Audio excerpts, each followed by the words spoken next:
পরবর্তী স্লাইডে এখানে কি মেনশন করা আছে, শ্রম খরচ বৈচিত্র্যের কারণ।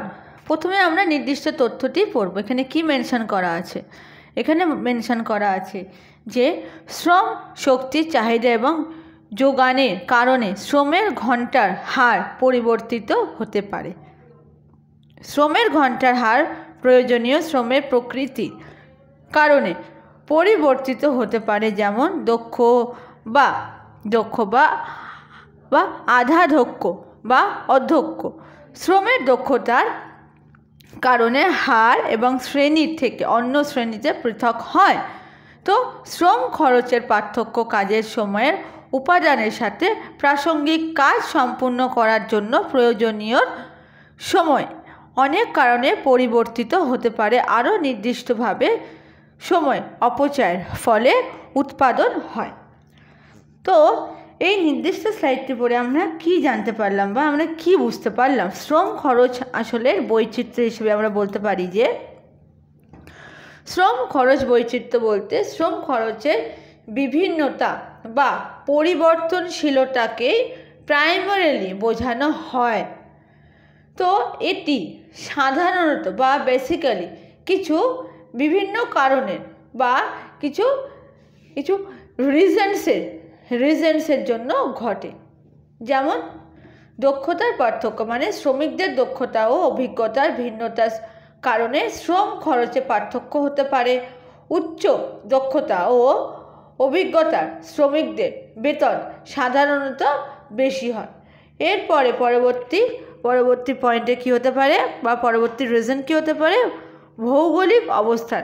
বিভিন্ন অঞ্চলে শ্রম খরচ ভিন্ন হতে পারে, যেমন শহরাঞ্চলে শ্রম খরচ বেশি হতে পারে তুলনামূলকভাবে গ্রামীণ অঞ্চলের চেয়ে। এরপরে শিল্প ও পার্টিকুলার যে তথ্যটি বলতে পারি শিল্প খাত বা বিভিন্ন শিল্প বা যেই খাতে শ্রম খরচের বৈচিত্র্য থাকতে পারে। যেমন প্রযুক্তির খাতে শ্রম খরচ সাধারণত কৃষি খাতের চেয়ে বেশি হয়। এরপরে মেনশন করা আছে অর্থনৈতিক অবস্থা, মানে অর্থনৈতিক অবস্থার পরিবর্তনের ফলে শ্রম খরচের উপর প্রভাব পড়ে। অর্থনৈতিক মন্দা বা বুম পরিস্থিতিতে শ্রম খরচের বৈচিত্র্য দেখা যেতে পারে। তারপরে আইনগত এবং সামাজিক নীতি। বিভিন্ন দেশ বা অঞ্চলে শ্রম আইনের ভিন্নতার কারণে শ্রম খরচে বৈচিত্র্য হতে পারে, যেমন ন্যূনতম মজুরি আইন বা শ্রমিকের অধিকার সংক্রান্ত নীতি। তো শ্রম খরচের বৈচিত্র্য হিসেবে আমরা বলতে পারি যে বৈচিত্র্য ব্যবস্থাপনায় সঠিক পরিকল্পনা এবং বাজেট এবং এটি খুবই গুরুত্বপূর্ণ। তো এই যে বিষয়গুলি আরও কোনো নির্দিষ্ট তথ্য হিসেবে বা বিশ্লেষণ হিসেবে কি এটা বিশ্লেষিত কি করতে চাওয়া যেতে পারে। তো এই ক্ষেত্রে আমরা বলতে পারি যে বৈচিত্র্যের কারণ হলো সেটি যে কিছু পয়েন্টের উপর নির্ভর করে সেটিকেও আমরা বলতে পারি বা সেই পয়েন্টগুলোকেও আমরা বলতে পারি, যেমন দক্ষতার পার্থক্য, ভৌগোলিক অবস্থান, শিল্প ও খাত, তারপরে অর্থনৈতিক অবস্থা।